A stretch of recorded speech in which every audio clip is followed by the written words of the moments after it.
Hello and welcome to another episode of Keeping It Real with Najeh. Happy Friday Eve to everybody. Very jam-packed show today. We're going to be talking about spring sports, my top five teams, girls and boys lacrosse. We're going to get to some major news as far as going across the high school football landscape. And then we'll be getting into some top teams in the baseball realm, some track updates as well. And then we'll get into a little bit of soccer. So a jam-packed show filled with everything, and obviously we'll conclude the show with my top 10 headlines going into the weekend. So hope everybody's having a great week. Let's go ahead and get started and talk about my top teams, I think, in the state, regardless of classification. So we're going to start on the boys' side. So let's go. West Forsyth, I got number one for me. They're 11-0. They have a really big game tonight. They're going to be playing Lambert. West Forsyth has scored double digits in every game this season. Their offensive attack has been phenomenal. It's been great. They have a few guys that are committed. One guy, Grayson Brockman, is committed to Mercer. So that's a team that's been having a great season. Fortunately, it seems like the season kind of starts and almost finishes so soon for lacrosse. I remember it starting in February. Now we're on the latter half of the schedule. Only a couple more games left in the regular season before we hit postseason. The only other sport that goes for longer is obviously baseball. But, yes, soccer and obviously lacrosse are starting to come to an end. So we're hitting the final stretch, really, for lacrosse. But, yeah, I got number one for me is West Forsyth. Number two is going to be Blessed Trinity. They're 12-0 this year. They picked up a 20-2 victory last night against Chattahoochee. That makes their fifth game this season, scoring 15 points or more. So, again, their attack offensively has been great this season. Aiden Chambers, he is committed to Queen College. He's been having a great season as well. Very good unit that Blessed Trinity has. They're continuing to impress. Number three for me is going to be Roswell. They're 11-1. I still consider them a top team despite their loss Tuesday to Walton. Walton is 8-5 on the season. Roswell was regarded as one of the top teams in the country even before that loss. I believe number three overall according to Max Preps. So I still have them as a top team. All of their wins have been by 5 goals or more, so they haven't really been challenged. I think Walton was the first true challenge they may have faced this season. That was a 1-point loss, 10-9. But I thought they played well. They have a lot of guys going to a bunch of different places, D1, D2 schools. Miles Quant is going to Townsend. Alex Lobo is committed to Michigan, D1 school there. Hill Plunkett is committed to Army. Joe Snyder is committed to Palm Beach Atlantic. Samuel Coffey is committed to Alabama Huntsville, D2 school. Chris Redding is committed to Young Harris at D2 school. So that roster is filled with a bunch of college talent, and that's shown in their record. Again, they just faced the region foe in Walton, who had everything clicking that night, and they took the loss. But I think they'll be better for it. They're going to be a team that's going to be battling out. And, again, they're in 5A, 6A classification, so they probably won't see Walton again this season because Walton's in 7A. So I think it's just going to band them together. But they haven't had a classification loss this season. They've been playing really, really well. So Roswell for me is number 3. Number 4 is going to be North Oconee. Luke Waterworth has been a force this season for them. He leads their team with goals, 41 this season, 12 assists as well, a total of 53 points. North Oconee is playing magnificent this year. And then number 5, I can't leave this team out, Lambert. Despite them being 10-2, they're the defending state champions, and for good reason. Again, they're kind of the same thing with Roswell, a plethora of D1 college talent all over the field. They're 5-0 right now in region play. Again, they're going to be playing West Forsyth. Again, that's kind of a big game of the week, I think, tonight between those two. Both of them teams are trying to, get the region title, so that's going to go a long way. Whoever wins that will do a lot in their favor of winning the region title there. So really big game there. And then as far as some of their talent is committed, Liam Sweeney is committed to Westminster College, and then you got Christopher Harper is committed to Embry-Riddle College. So, again, big game tonight between those two. Watch out for that one. That is a big region battle to determine, I think, who's going to take the region championship and have that number 1 seed come postseason time. So that's going to be very, very important. Now let's move to the girls. Milton, they got to be my number 1. They're 8-0 this season. They're off to another great start. They've already beaten some of the top teams in the state, and according to my rankings as well. Cambridge is in my top 10. Roswell's in my top 10. Blessed Trinity's in my top 10. And they just look like when they play, they have so much fun out there. They share the ball. They get the ball. They cross-play it really well. They get it from the defender to the midfielder and then to the attacker. And then sometimes they're able to get some of that from their defenders as well, who are able to get the ball to the attacker even faster. So I just love the way they play. I like their coach, Tim Godby. He does a great job with the girls, and they just have a great roster, I think. And then, again, a lot of talent Ashton Greethouse, she's committed to Furman, a D1 school. 2024, Jordan Mills is committed to Anderson, a D2 school. And they have Malaya Edmonds committed to Radford, a D1 school. So, again, I think it's their title to lose. I think I did a stat earlier this season that said I think they've won of the total. I think Lacrosse came around 2005 in Georgia. I think they've won like 14 or 15 titles ever since its inception. So that just goes to show you their dominance on the sport, how well they've been playing. So, again, a team that I think is going to be right there when it's said and done. And then number 2 is Creekview. Creekview has a big game coming up tonight as well. They're currently number 1 team in the region. Big game tonight against Johns Creek. As Craig mentioned in his show yesterday, that is a tough region, right? You got Centennial, you got Roswell, you got Blessed Trinity, and then you got Creekview in there, I believe. But what makes that region tough is Johns Creek's 11-2, right? They have been winning a lot of their games, right? But their 2 losses, Cambridge was a region matchup, and then they just lost recently to Roswell, right? So they could be in a position right now. They're 5th. So despite them having their best start in program history, they could still be on the outside looking in when it comes to playoff time. So this is a big game really for both. Creekview can really put a kind of distance between themselves and really in top contention for that region championship and that region number 1. And then for Johns Creek, you want to win this game because you want to put yourself right back in the fold. You already got 2 region losses, but you want to put yourself back in the fold. You want to beat a team that's undefeated. So it's going to be tough. It's a lot of storylines in this game. Creekview's looking to remain undefeated, kind of put their stranglehold on that region, kind of separate themselves from Johns Creek. Johns Creek is looking to get back into the fold. And a loss is going to be tough. As Craig mentioned yesterday, I think they're going to have to win one of their next 2 games if they want to go to the postseason. That's just what Johns Creek's going to have to do. It's unfortunate. But that's how it goes when it's region play. As you guys all know, the non-region schedule, it kind of preps you for your region schedule so that you're prepared. You've played some of the top-tier talent. But if it comes down to any sport, basketball, football, soccer, baseball, you got to be able to be top in your region in order to get a playoff berth. So it's very important. So we'll see next week as you guys come back to the show. You will see me be talking about what happened with Johns Creek. Were they able to win one of those 2 games? Because by that point, it'll be decided. So we'll talk about that. But yes, a lot of good recruits for Creekview. Ansley Walters is committed to Mercer, D1 school. 2023, Catherine Collier, she's committed to Berry, D3 school. And then 2024, Christina Warren is committed to Winthrop, a D1 school. Number 3 for me is going to be Fellowship Christian, 9-1, only lost this season against Westminster, and it was a close loss, 10-9 loss. But they have picked up some key wins this season. They beat Norfolk Coney, their top 10 team, and they just picked up a huge home victory against number 1 Lovett. That was on my rankings as well. They won by 9 points, 18-9 victory. Big win for them at home. So I got them as my number 3. Number 4, Roswell picked up a big region win this past Tuesday against Johns Creek, as I mentioned earlier. Again, in the crowded region. So they're in there with Blessed Trinity, Centennial, Johns Creek, and then themselves. Again, that region is something to behold. So we'll see who comes out.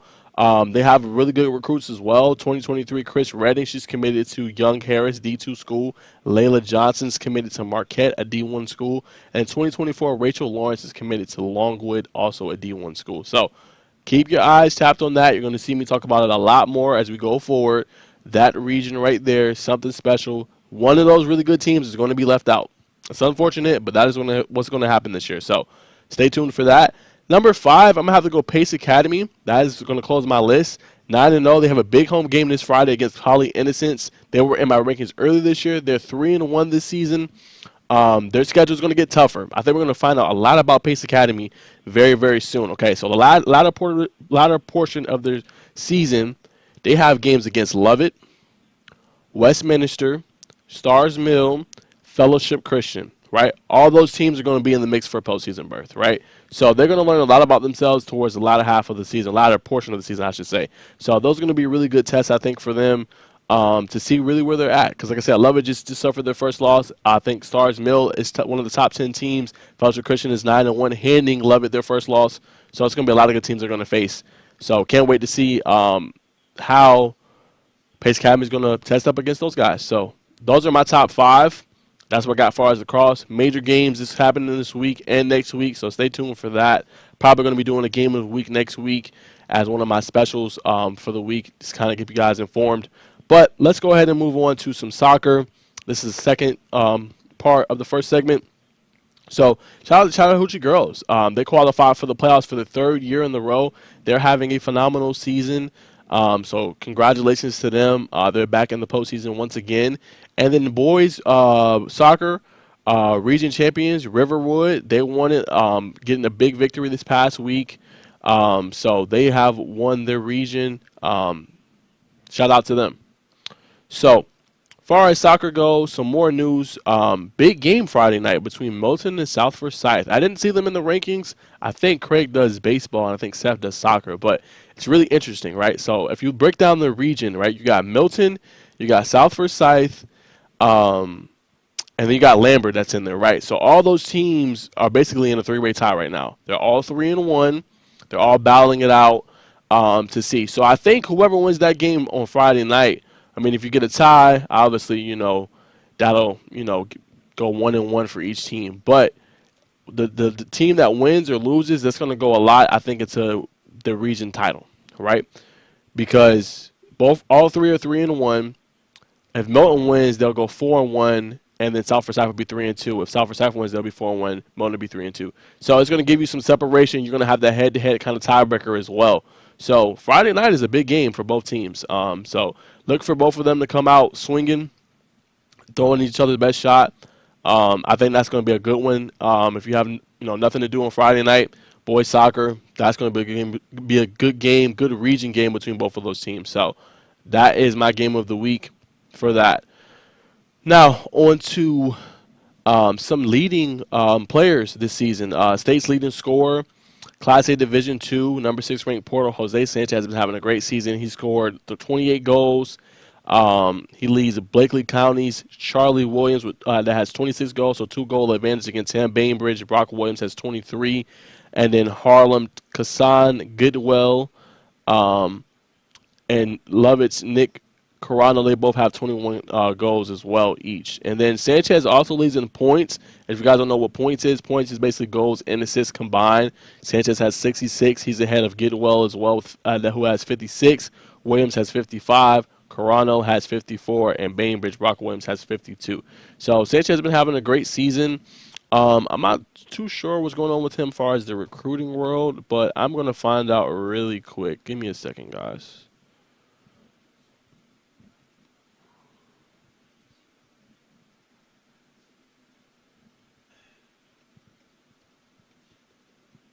Let's see.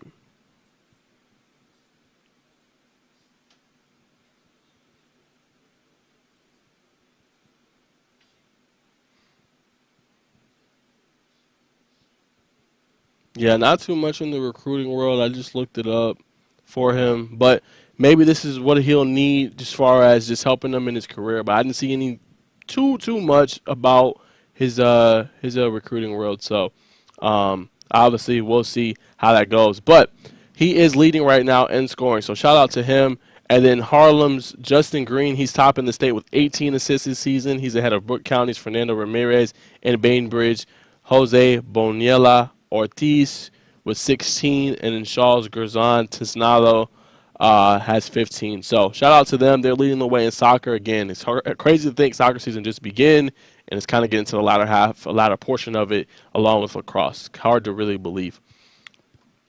But that's what's going on there. But more sports to talk about. We got some track news updates. Craig brought this to my attention.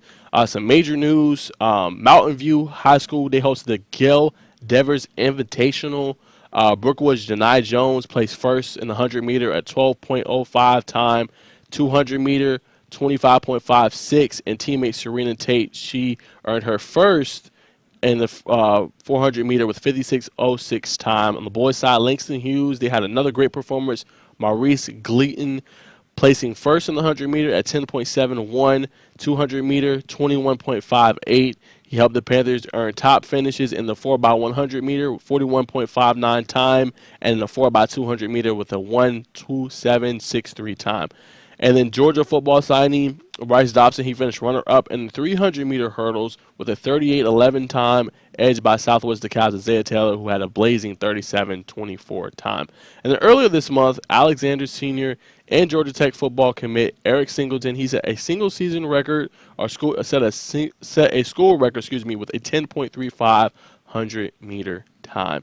Singleton's time was top in the nation prior to Phillips' 10:29 at the A.J. Terrell Invitational. And speaking on A.J. Terrell Invitational, Tay Seymour, who's also going to Georgia Tech, won the 200 meter with a 21:63 time.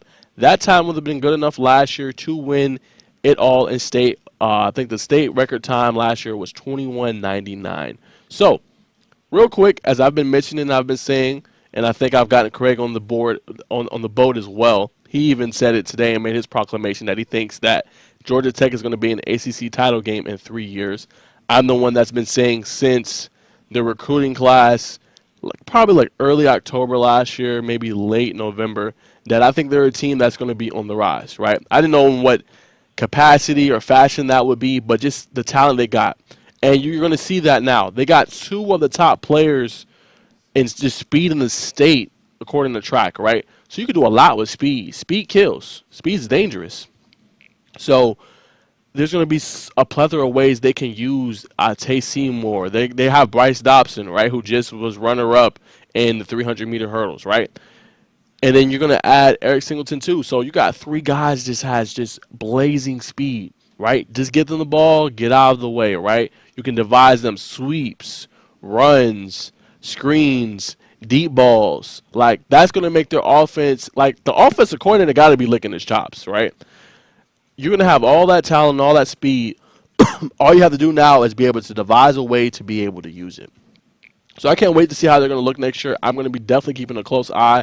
Obviously, we'll be busy with high school football next year and things like that. But the cool thing about it is usually if we're not doing an event on Saturday, we usually have it off. We can watch a little bit of college football. So that is where my eyes are going to be at. I mean, you're landing three of the top guys in the state as far as just times and speed. I mean, that's something you can use offensively. So I can't wait to see how that's going to look. We'll see if they're able to get playing time freshman year. Usually freshman year is kind of hard, especially with the transition and, the speed of the game, things like that. But maybe they'll be able to get in there quick and fast, and maybe they'll be able to devise a way for them to, get the ball. So that's what stands out to me. I finally got Craig on board, so we'll see how it looks going into the future. But let's keep it going. More news as far as just baseball. Craig, you know these teams really well. I'm previewing two teams, right? They're in the, I think, prep sport top 25. So Parkview right now, they're 11-3. Again, this is baseball, guys. They're 11-3 this season. They have yet to lose an in-state game all year. They've already played some top-tier talent. Number 2 in the nation right now is Jessie out of Tampa, Florida. They lost to them 8-3, but played a really good game. They have a game coming up Friday against Loganville. Grant Garrett, he currently leads them in batting average, the .500 average. K. Brown leads them on base percentage, 0.574. He has 6 home runs this season, and he has 6 stolen bases. And then Jackson Collette leads the team with a 1.75 ERA this year. And then Brown is committed to Georgia. He is a class of 2024.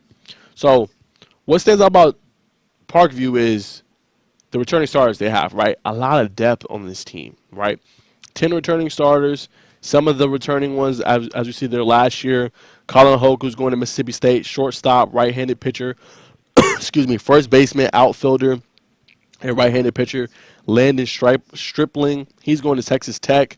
Outfielder and infielder, Allie Banks is going to Georgia Highlands. Then you have right-handed pitcher and first baseman Garrett Lambert. He's going to Mercer next season. Then top 2024 prospects in 2025 and 2026. Start with 2024. Left-handed pitcher Ford Thompson. He's going to Georgia. K. Brown, Georgia, third baseman. Outfielder Makai Buckley's going to Tulane. Ethan Finch is going to Samford. Right-handed pitcher John Holcomb's, still uncommitted right now. You have Yanni McDuffie, right-handed pitcher. Thorpe Muskie, he's committed to Georgia Tech. And then top 25 and top 26, left-handed pitcher Porter Berryman. And then Mason Davis, infielder, 2025. And Malachi Washington, 2026. So some of their top players, if you guys don't know, Colin Hoke, Landon Stripling, Garrett Lambert, and Allie Banks. So something to note really quick about Parkview is they're going to have a really big region battle coming up, right? 3-game series. It's going to be later. It's going to be in April, about 2-3 weeks from now. They'll be playing against Archer. Both teams are top in the region right now with undefeated records. So we'll see if that can sustain. but those teams are probably going to be bound out for a region title out there in Gwinnett. So look out for that in the coming weeks. That should be an electric matchup. And you guys don't know, Colin Hoke is one of the top prospects in the nation in 2023 class. If he wanted to, he probably can go into the MLB draft coming up this season, after the season's over as well. That's how good he is. All right. And then we'll preview one more team, and then we'll take a quick short break. Blessed Trinity. So this team is really good. They're 18-1 this year. Their strength is their pitching, right? Same kind of thing with Parkview, right? They return a lot of their starters. They've only lost one game this year to Woodstock. It was 1-0. 18 straight victories they've rattled off since then. 9 returning starters this year. And listen to this. They're only 4 wins away from equaling their record from last year. Their record from last year was 22-11. They only need 4 more wins to equal the record from last year, right? So the guys they returned this year, 6 of them are, kind of deal with in some capacity with their defense and their pitching. They have produced 6 shutouts this season, right? They were able to return right-handed pitcher Jake Lanke, who's really good. He's going to Georgia. They got Porter Borisma, he's going to Georgia Southern. Evan O'Neill, he's going to Indiana. Cooper Milford, he's going to Georgia. Ryan Novak, Miami of Ohio. Cole Huroff, he's going to Piedmont. And Cade Kiz is going to Georgia Tech. So, to me, I think they're going to win their region. They're 11-0 right now in region play. They're still going to obviously have to play Lassiter and Pope towards the end of the season. But Pope right now is 5-2 in the region, and then you got Lassiter who's 6-4. I just think Blessed Trinity has too much talent, in my opinion, especially in the pitching. That's a key part of, if you guys don't know, baseball, being able to limit runs. And that's been a sole reason why they've been able to produce those 6 shutouts this season, is their pitching has been absolutely magnificent. So that's my team. I think, they're going to be dangerous come postseason time, along with a Parkview. And I didn't know this, Craig. I actually looked this up. I didn't know that they had the state championships at Truist Park. I didn't know that. That's pretty cool.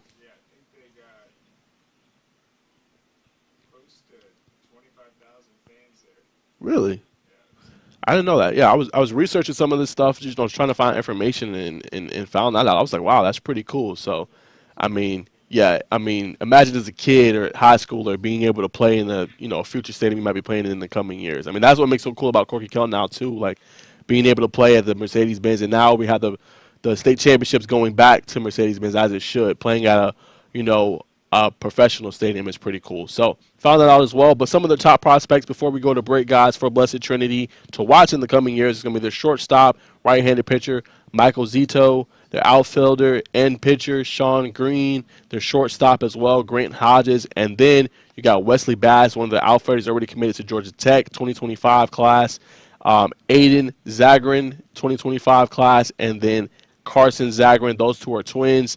Also 2025 class. So look out for them in the coming years. We're going to take a quick short break. See you on the other side for the second segment of the show. Our mission has always been to support Georgia farmers.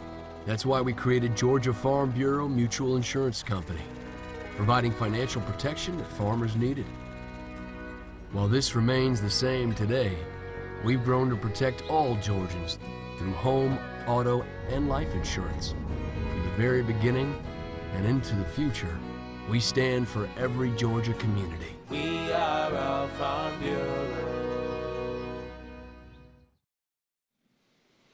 All right, y'all. So back from break, second segment of the show. We're going to get into a little bit of Tell the Tape. As you guys all know, I do this once a week. Any players that are watching or follow me on Twitter or the social media handles, if you ever want your tape analyzed, just DM me. Don't matter. I'll do any Tell the Tape. I do football, basketball, I do soccer, whatever sport. You want me to analyze your tape? Love to do it. So just hit me up in DM. I'll definitely be glad to. So we're going to do Jesse Bell. He played running back, quarterback, a little bit of linebacker for Westside. After the tape is over, I'm going to do a little bit of analysis on their season, kind of a year in review for Westside, the Seminoles, kind of their prospects, how their team is going to look next year, what to look out for, and things like that. So let's go ahead and break down some of his tape. All right, guys. So here, he's just going to get open in the middle of the field, get a nice, easy touchdown, really break it down. Here, just a good job staying on his feet, breaking multiple tackles. Boom, one off me. Follows his blocks. Gets his touchdown here at the end. Here again, just doing a good job as a running back, as a receiver, catching the ball. Not the best throw, but getting up high point in the football, and getting the touchdown. Here again, you're going to see him run, break multiple tackles there. That's 2. Break another one, get in for a touchdown. 3 broken tackles for him. All right, here he's just going to do it. The same thing he's been doing in other plays, just going out, doing a little hitch route at the running back position and getting in. Here, just an easy goal line, touchdown. Same thing here, following his blocks, breaking the tackle, getting in for the score. Here, love this play here. He's going to jump this route. Boom, go get the ball.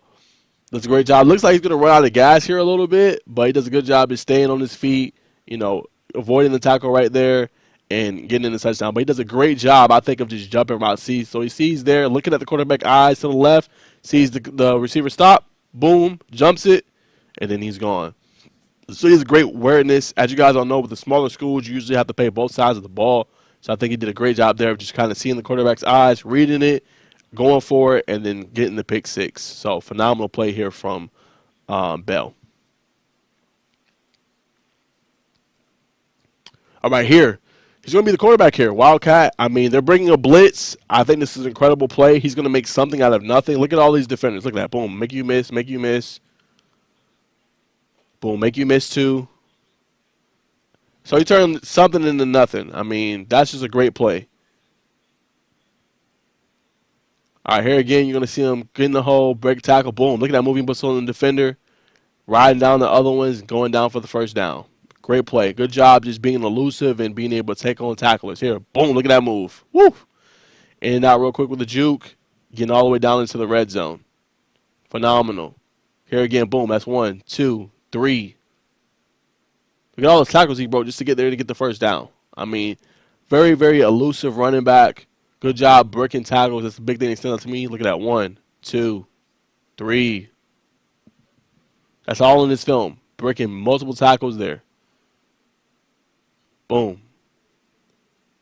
All right, here. He's going to flank out. Does a good job. He's a running back as a receiver. Boom. Look at this move he puts on the defender. Make you miss. Get the big gain. First down. So, I mean, love his parts of the game. Very elusive running back. Breaks multiple tackles. It takes a lot to bring him down. And then he's good with flanking out of the backfield. Getting kind of open for his quarterback. And making the play, making something into making nothing out of something, or making something out of nothing. Excuse me. Yeah, he does a great job of that. Here again, you're going to see him run, using his speed here, getting the first down. I mean, that's all you see on this film. Great job there, just breaking multiple tackles. Look at this cut. Boom. Look at that. 2 people missing. I mean, a lot to bring him down. And again, last year he rushed for about 700-plus yards. I think he had 9-plus touchdowns. I mean, you see it on this film. Hard guy to break down. He does not go down in the first tackle. Takes about 4 or 5 guys maybe. And each time, it just boom. Sees the crease, turns on the afterburners, and breaking multiple tackles. I mean, absolutely just phenomenal.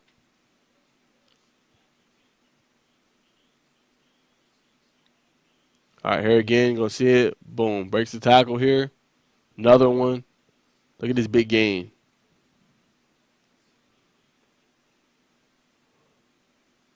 Boom, right here, follow the block. Go block on the outside. Makes, not much there, but makes a little something out of nothing. Here again, boom, here he goes. Boom, that's 1, that's 2, that's 3. Look at that. 3 missed tackles. Here, the final play. He just does a great job of just reading the route. But what stands out to me about Bell, and I think he actually splits time with his running back, which I'm talking about in a second, but just a very elusive running back, does a good job out of the backfield. When they run him out and make him run routes, he does a good job of getting open, good job of, being where his quarterback can see him in the sight of his quarterback, and then from there making something out of nothing each time. Couple tackles, he breaks every time, and it takes a lot to bring him down. So that's what stands out to me about Bell. He's a junior. Next year he'll be an upcoming senior. Got to watch out for the Westside Seminoles. But let's talk about their team in a review. Last year they finished 4th in the region. They edged out Griffin. Kind of interesting how this went. They're both for 3-3 in the region. Griffin actually beat them head-to-head, 35-14. But they were able to get in. Westside it was. But yeah, they're coming off a 7-4 season, 3-3 in the region. They have not been able to make it out of the first round since 2018. They lost to Cairo last year in the playoffs, 27-17. And what stood out to me in that game was, so all year Westside, they started a freshman quarterback, right? His name is James Novell. So it's tough, man. I'm not going to lie to you. Starting as a freshman quarterback on varsity, that's not an easy role, right? You got your classes. You got kind of coming up to speed. You got the speed of the game is different on the varsity level compared to freshman or even JV. You got a lot on you. You got to know the playbook. You got to know all the plays. So he had a decent freshman year, but it wasn't a Juju Lewis freshman year. But he's a 5-star type talent. So the thing about Neville is it's going to be interesting to see what step he's able to take forward next season as far as being their quarterback, right? So in their game, in the loss against Cairo, Neville, he struggled mightily. He was 7 for 27, 100 yards, and he threw 4 interceptions, right? So that was tough. The ground game was good, though, for Westside. They garnered up 170 yards. Sophomore running back Cadavius Iverson, the sophomore I was telling you guys about, 110 yards, 1 touchdown, and I believe Bell in that game had 63 rushing yards, and then he had a touchdown as well. So the running game is really, really good for them. But the turnovers was really the difference. And just what stands out to me with this team is they have a really good backfield. They're going to bring back Bell. They're going to bring back Iverson. So their team should be really good in the ground game. They're going to get another year under the belt. They're going to get stronger, faster, and things like that. So they both combined in the backfield for 1,737 yards rushing and 23 touchdowns. So I think they're going to be a force again. That's going to be one of their strongest parts of their team. And have to see, I'll probably find out a little bit with some investigation, a little bit with the coach, just seeing, what returning starters are going to have next year on the offensive line. Will they have any new guys coming in? I think that's going to be interesting to see. That's going to also affect the running game. But they got the 2 guys they need at the running back position. But I think their ultimate success of this team is going to be dependent upon the quarterback. What steps forward he takes next year. Last year, he threw for 1,925 yards, 18 touchdowns, and 14 interceptions. So he needs to curb that a little bit down, I think. Excuse me, the interceptions, right? That's going to be important because you turn over the ball, you're going to lose. If you lose a turnover battle or the turnover differential, most games, you're going to lose. So they're going to need him to take another step forward next season, and they're going to need him to be smart with his reads and be able to put them in good positions to win. That's going to be crucial for them next year.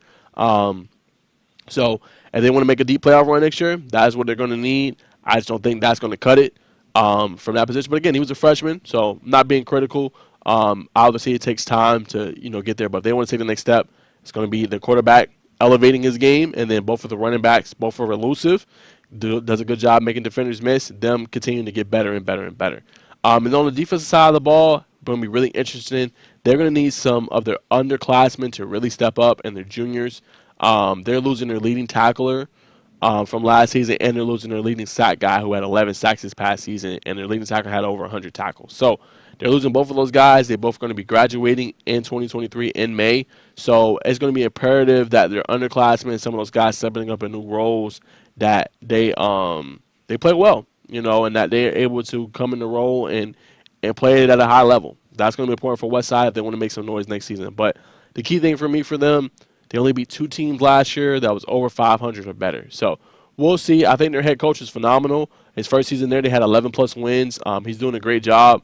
So it'll be interesting to see, how that team looks next season and how far they're able to go. But the team they lost to Cairo, they lost the next week to Wayne County, who won it all in 5A. So we'll see what happens. But they have a lot of good things going for them. Again, I love their running game. The defense is going to be kind of a interesting position to see what young guys they got coming up that's going to be making that difference for them. And then, obviously, the step forward the quarterback takes. So that's what I got for you guys as far as just team and review, what I think, and what to watch out for. But, again, as you guys all know, this is a jam-packed weekend again. So if you have nothing to do on Friday, major soccer games coming up. As I mentioned, the Milton versus South Forsyth. Major game coming up between West Forsyth and Lambert tonight in Lacrosse. So definitely check out both of those games. You have nothing to do. And then, far as you guys all know, Sweet 16. It is for the men's and women's national basketball tournament. Excuse me. So stay tuned for that. A lot of great games. I should reveal my Final Four. I didn't even think about that. But you know what? I'm going to do that real quick before we go to break and then conclude the show. I'm going to put my Final Four for boys. Let's see. Reveal that real quick.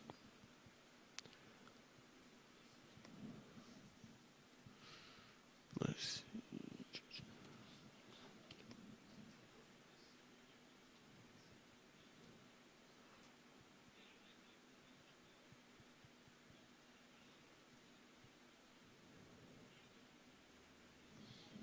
Now all of a sudden I cannot find a bracket.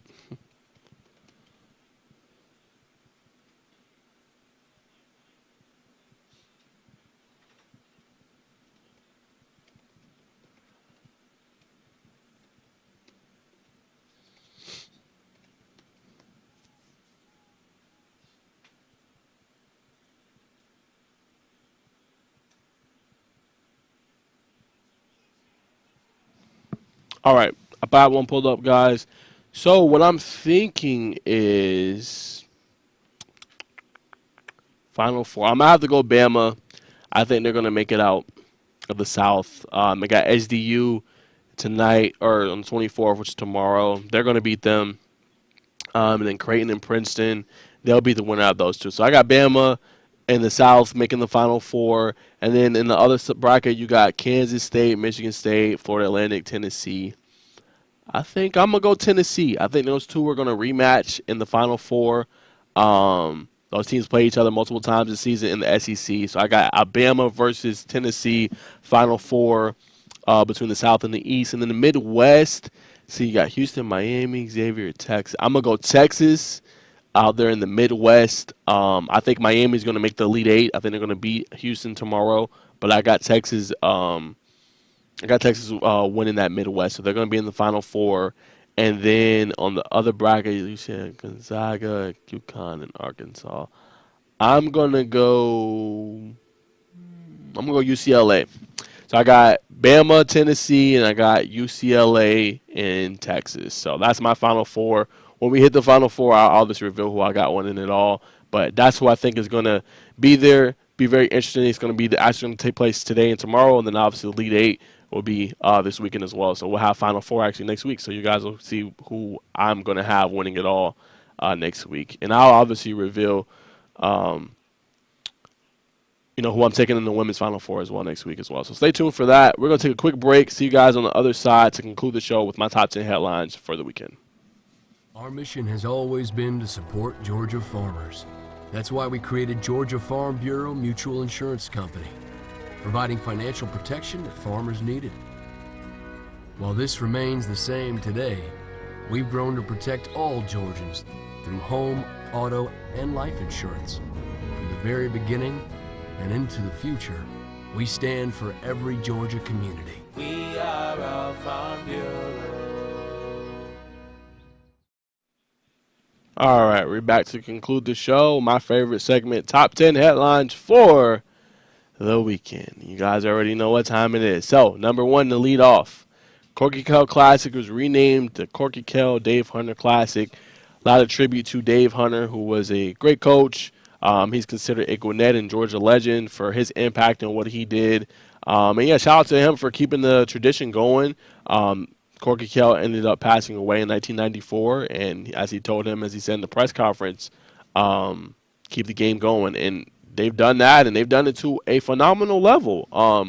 It was, I believe, a doubleheader at one time. Now we have 4 different days of the event. We have Wednesday, Thursday, Friday, Saturday. Saturday is how would you say? Is that a quadruple header on Saturday? 4 games, right? Yeah, quadruple header on Saturday, a triple header on Friday, a doubleheader on Wednesday, and a doubleheader on Thursday. And we all cover all of that. So yeah, I mean, just shout out to him, giving credit where credit is due. That's definitely exciting. So that is my number one headline going into the weekend. Number 2, Top 10 matchup in a Class A Division II in soccer. Got number 3 Atkinson County versus number 6 Dooley County. That's going to be a very good matchup. Atkinson County right now has a 7-0 region record. Dooley County is not far from behind with a 4-1-1 region record. If they want to win that region, they are definitely going to have to win this game. If they lose, that's going to put them definitely behind the 8 ball, especially with the tie. So a big game for Dooley County. Those two are going to duke it out this weekend. So look out for that matchup. Big one for Dooley County, sitting at 4-1-1 right now in the region. Number 3, Kyle Vaca. He received a University of Pennsylvania offer. So shout out to the receiver for the Kell Longhorns. Yes, definitely going to be a big part of their offense this upcoming season. Works out with Route King. Was invited to that event as well. If you guys don't know what that is, top, I think, 25 quarterbacks, top 15 or so receivers, and top, I think, defensive players are invited to that event. So they do a good job of getting the work in, helping them improve, getting ready for the season. So shout out to Kyle Vaca for being able to get that offer. Can't wait to see that offense, and we'll be able to see it first and foremost when they play Parkview week 1. So that'll be very, very exciting. And then got to shout out Kell, number 4. They celebrate their boys and girls basketball champions last night in I think the auditorium, or for a special special event for the champions. It's a fitting celebration for them. Great group of kids, a lot of talent all over both of the rosters, the girls and the boys. Crystal Henderson, Jemiah Gregory. She ended her career in the fitting style. She played magnificent in their win against Warner Robins. And then, Kell got really tested. I think more than people really imagined against Eagles Landing. And got to give Eagles Landing credit as well. I mean, they were down in that game. They came back. They were up. But Kell was able to kind of ride out the storm. And they were able to get through it. And they ended up winning. So shout out to them. C.J. Brown, Peyton Marshall, Jalen Colson, a lot of studs all over that team. They go out great, and they're going to be able to return Peyton Marshall, their 7-footer, who is committed to Auburn next season. So I thought it was a Philly celebration for a phenomenal team to watch out for next year. And Kendra Bailey did what she set out to do. I interviewed her earlier this year. I interviewed her in person, too, when I went to one of their games. And she's a phenomenal coach. She won Coach of the Year, so shout out to her for that as well. And I just think she did a great job with that group. They got so close and so close and so close year after year, and then now they finally finished off the job. So I just wanted to give them a shout-out. Shout-out to the Kell program. Then number 5, I think this got to be said. So our 707 this year, Corky Kell, will be at Georgia Tech. It's going to feature over 60-plus teams on 3 different days. And there will be also a TV component to it as well. So I think that's epic. Last year I did it. I was still kind of a, I guess, how would you say? I guess an intern. I guess. I don't know what you would call that. I mean, I know I was going to be hired, but, I guess you could say an intern or whatever. But, yeah, I was at there. I was really basically my role last year was just not even recording anything. I was just supposed to, gosh, I'm trying to remember what I was doing. So much has happened this week.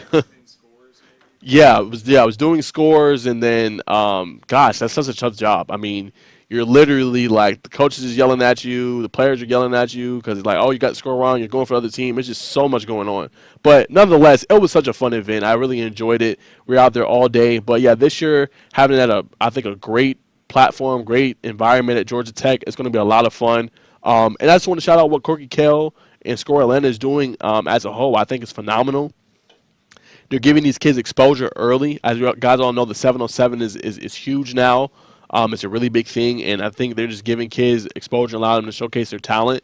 And then, I'm not going to reveal all the details about this, but they're even doing a media day this year that's going to have over 90 teams. And they're going to allow players, talk to some of the top recruiting guys and some of the top, analysts in the sport. I think that's incredible. And, they're also going to have people there that don't want to, if they don't want to play high school or that they don't want to play football on the next level for college, they don't want to do D2, D3, or NAIA, they're going to have different trades. They're like welding and a bunch of different things. So I just love what Corky Kell and I guess you could say Score is doing as a whole, just trying to do that whole platform for the kids. Because sometimes you may not be able to make it on the next level. Only 2%, I think, of high schoolers that play even get a scholarship. So it's tough, but to be able to have that platform, especially with the media day, and now being able to say, okay, hey, maybe I'm going to play this season, but I may not want to play after this. But then I have a career I can go into. I may not want to do college, but I can do this if you're making $18 an hour. So I think that's great. It's really beneficial for the kids long term. So I just want to give a shout out to that and what the platform is doing for kids, not only for sports, but also for careers and things like that. That is phenomenal. So that's my number 5. Number 6, Kings Ridge. They announced their new softball coach, Chrissy Watkins, to lead their team. King Ridge last year was 3-14, but they were good enough in region play. A 3-7 record was allowed them to make the playoffs, but they did go out in the first round. Watkins is also their director of athletics for the program. So we'll see what kind of impact she has for the softball team, if she can right the ship and kind of get them in more contention. Obviously, they made the playoffs last year, but I'm sure they want to make a deeper playoff run. So that's number 6. Number 7, Lambert, West Forsyth. I've been talking about it. Much watch TV tonight. I mean, you don't get much better than that in lacrosse. Defending state champion Lambert, they've won a lot of state titles. 10-2 this season. A couple hiccups there, but I think they're going to be better for West Forsyth. It's a really big test for them. They're 11-0 this season. Both teams have impeccable rosters, a lot of D1 talent, and talent that's going to be playing on the next level. So West Forsyth is going to have the home advantage. So, we'll see if they be able to take advantage. And then for Lambert, see if they have something to say and can hand them their first loss of the season. That might, I'm not going to lie, this kind of a game, I'm not going to lie to you, this shakes up rankings, right? So you got 11-0 and 10-2. So if Lambert wins, they could move up. If West Forsyth, they'll probably still stay at my number 1. So this is the kind of game that shakes up rankings a little bit and kind of establishes the order. So that's my number 7. Number 8, huge game, huge region game between Roswell and Blessed Trinity in girls lacrosse. Big game for both teams. Both teams have 2 losses on the season. Roswell is 3-0 in the region, and Blessed Trinity is 3-1. Go back to the point I've been mentioning the whole show. That is a very tough region. Centennial, Roswell, Blessed Trinity, Johns Creek. That's tough, So this is another big game because you want to be up the ladder as much as possible, and a loss can bring you down. Like if Blessed Trinity lose, they're going to be 3-2, right? That's going to bring them down a little bit more to the middle, right? Win for Roswell boosts them up more to where Creekview is. So we got a lot of big games coming up between those teams. So going to have a lot of different things, a lot of changes in the pecking order. So I think number 8, that's going to be a huge game between both of those teams that has obviously title and state championship run aspirations. So that's number 8. Then number 9, this is soccer. Number 2, Westminster. They're going to square off against Grissom, Alabama, in a big out-of-state battle between both teams. I think Westminster's 10-0-2 this season, and then Grissom, Alabama is 9-0-2. So big battle between both of those teams. Out-of-state region battle will be very, very interesting to see. And to conclude the show, we're going to play some clips before I react and respond. First, just the call that happened that was kind of the catalyst of why this is being implemented. We're going to play that clip first, and then obviously my reaction to the video I did yesterday on my TikTok as well, and then I'll respond overall. We ball sportsman for getting this clip. I mean, this is egregious. He never crossed the play. Nobody fumbled the ball in the end zone. This is clear as day. He never got in. If this don't call for instant replay in Georgia, I don't know what will. Sad that Cedar Grove had to lose off of that, but that's crazy. What's going on, y'all? It's major news yesterday that was announced. Thought you guys should know, all those Georgia high school football fans. If you guys don't know, I am a reporter, analyst, commentator for Georgia high school sports, especially for football. So it was a major event yesterday that happened at the Corky Kell Classic, now called the Corky Kell David Hunter Classic. They honored Dave Hunter, who was the former Brookwood coach, Georgia legend, well-known throughout the sport. So this is right here, you guys are going to see, this is Robin Hines, Executive Director for GHSA. Basically, last year, you guys know, I did a video on the controversial and egregious call between Sandy Creek and Cedar Grove in the GHSA state championships in 3A, right? He never got across the line. You guys can go back on my TikTok and look at all those videos, right? And look at what I said about that. So now, why this is important and why I bring up this picture is because at this event, the executive director, Robin Hines, basically announced, and score president, Najeh Roseberg, announced that instant replay and official reviews is going to be implemented basically at the Corky Kell Classic. And essentially what that means is they're going to test run it, right? So they're going to see how well it goes. If it goes well, then you'll see further implementation in the future. So this is a very good sign. This is kind of the direction you want to see things go, especially with that being called in the big stage. Now, it won't be for every game. Probably not. It's probably be for those major playoff games. They're going to have this and things like that. But I think this is a good precedent that they're setting and is going into motion. So that's something to look forward to. This is a very big event. This is the 32nd year of it that's going to happen this year. Basically, all the major rivalries happen in the Corky Kell Classic in Georgia. All the major games happen in this event. It's a 4-day event. All the games are televised. So this is major key. So that's what happened yesterday at the press conference at Mercedes-Benz Stadium. So I just want to update you guys on some major news in Georgia high school football. Look forward to having the instant replay and the official reviews in the Corky Kell Classic or Corky Kell David Hunter Classic this year. Major news coming out of this event and this press conference. So definitely looking forward to that, and stay tuned for more updates for Georgia high school sports. All right, so as you guys all know, that is my number 10. Corky Kell will test out instant replay and official reviews. How big is that, though? Like, we cannot underestimate how big of a headline that is, right? This story went national, right? You had everybody talking about it, how egregious it was, how was that called a touchdown, what was the ref looking at? It questioned everything, right? So to have how big Corky Kell is, 32nd year, all the games are televised, you get exposure for your program, a whole bunch of things. People know about this event across the country. So for the president to come out or the executive director to come out and say, yeah, this basically we're going to test out and test run instant replay and official reviews at this event is huge. You know, it gives them a basis to try it out. If it goes well, you can see further implementation in the future. That's big, you know, and it may not be for every game, as I mentioned in my TikTok. It may not be for all the playoff games. It might not be for all the regular season games, right? But it could be for the major ones, right? It could be for the semifinals or it could be for the quarterfinals. I don't know what capacity it's going to be in.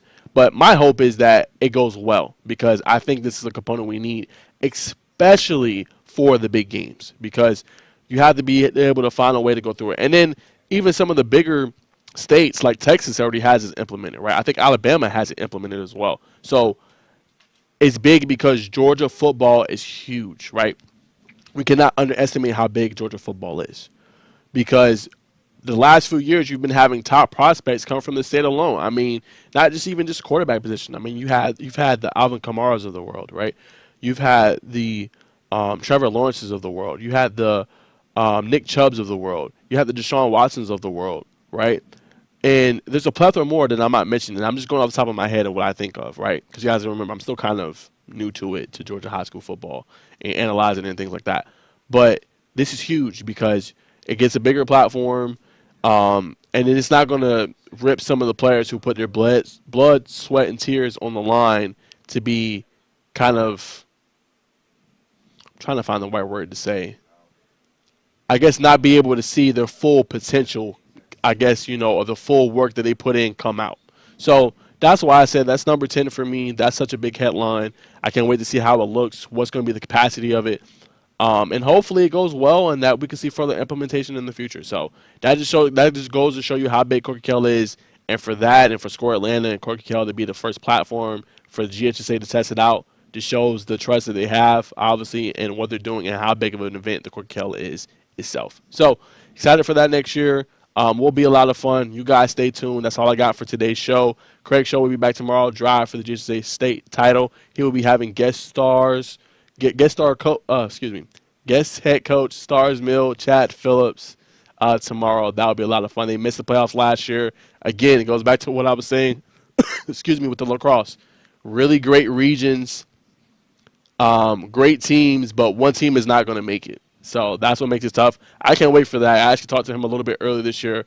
And, again, he's a great coach. They have a phenomenal team. I can't wait to see what he has to say about the season last year and, you know, what he's telling his group this year with another really good region. So that'll be really interesting to see tomorrow. So stay tuned for that. I will be back with another episode next Thursday. Keeping it real with Najeh Wilkins. We'll be talking about a bunch of things, going back into spring sports. Playoff time is really near for a couple of these spring sports, and we'll be talking about that, revealing my Final Four, and much, much more. So, as always, guys, have a great weekend. Happy Friday Eve, and we'll see you guys next week for another episode. Peace.